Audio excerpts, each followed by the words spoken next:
Hey there, I'd just like to show you my simple shed workshop solar power system, and I run all my power tools, drill, lights,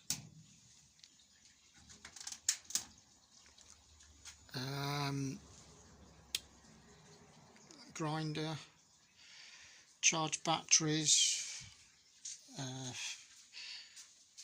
normal power drill. These drills impact, charge everything, and run even the strimmer, lawnmower, shop hoover, which is under there. Practically everything. There's a water feature behind that chair there, just a small one for ambient noise. There's a light up there, that blue strip light that I made, that works off it. The pergola lights, as in the bulbs, they all work off it. There's a water feature there that works off it.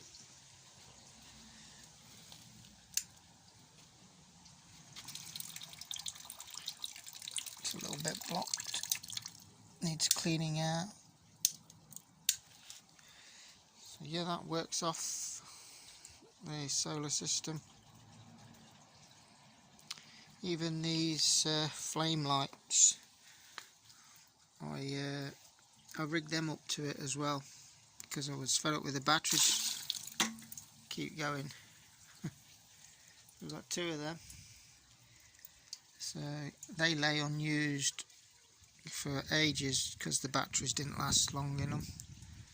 So I've wired them up to it as well. You can see the wire, one of the wires anyway. The other ones are buried in the gravel, off show. So yeah, that works from it. I could leave that running, it wouldn't matter. Takes nothing. So yeah, I've even got a, like it says here, house supply USB port. So I've actually got a supply from these bus bars going to the house, 12 volt, and with a double USB port box like you would have on in a caravan, camper van in the house. So I can charge my phone, my tablet, my laptop, all from the house, from this supply. And all it is a cheapo Chinese, or whatever you want to call them, charge regulator.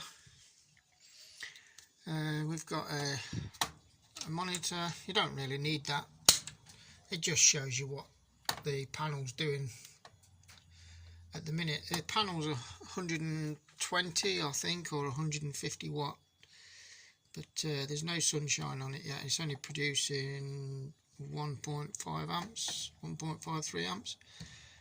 We've got a isolator there from the panel, so that turns off the panel. Back on. Wires going down to the 12 volt battery, which is a standard car 75 amp hour or 70 amp hour flooded lead acid battery. And the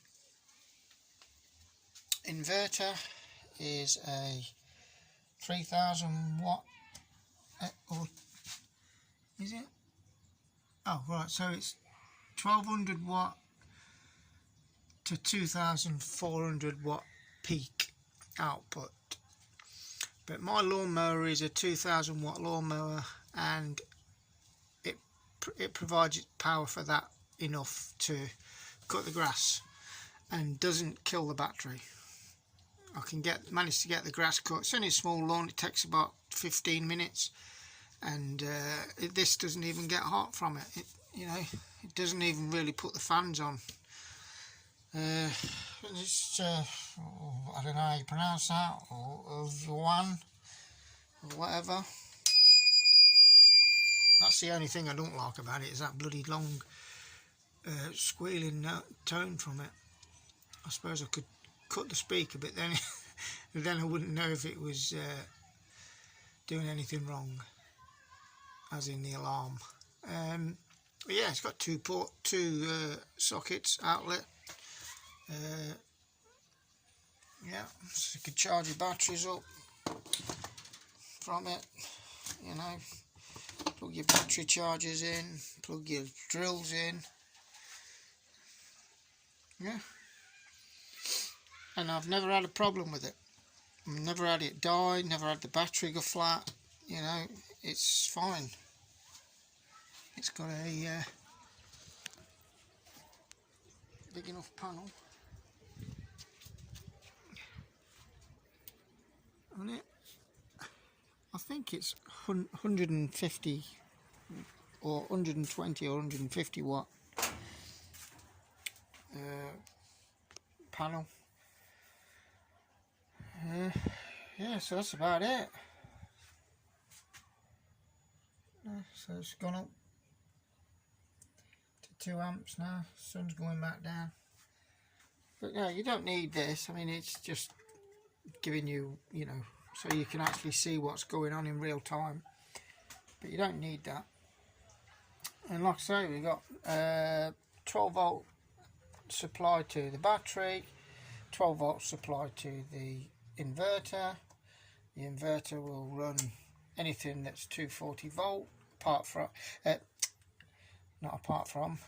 as long as it's around maximum of 2000 watts, because after that it tends to struggle a bit, and the alarm sounds and it just turns off because it's protected. Because I have overloaded it just to see what happens, and yeah, fine, it all works, functions great. The charge controller, yeah, great, can't fault it for what, I think it cost me about £6 in British money. I don't know how much that is in dollars or whatever, but I'm sure you can convert it. We've all seen these, and yeah, a lot of people have had bad luck with them, but I've not had any bad luck with this. You set it to what you've got, flooded battery, and then just leave it alone. So we've got a 12 volt supply, okay, that you can actually switch on and off. So if I press that, you see the lights went out because they're connected to the 12 volt supply. Back on, and there you go. But these have their own switches anyway, so you can switch them on and off. They're pretty bright, they are. It's enough for in here anyway. It lights up the place really well. Yeah, so that's the 12 volt supply that goes around into these two connector block bus bars, which are supplied positive and negative, obviously, and then looped together, and then off them we have everything fused to the appropriate fusing rating. We've got shed lights on one circuit. We've got the outside shed, outside shed light, that's the night light, which is here. That's the switch, and it turns on these purple pinkish LEDs all around the shed.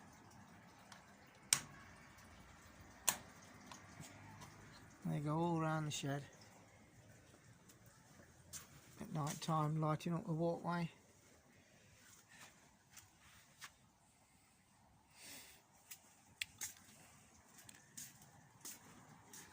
Yeah, they run off it. Like I say, this runs off it too, the light bar, and at night time it provides plenty of light. And there's that water feature, well, water pump. It's not a feature at the minute because the water feature broke, so I just put the pump into a bucket just to give us the ambient noise until I replace it. Yeah, and that's the supply there for the USB in the house.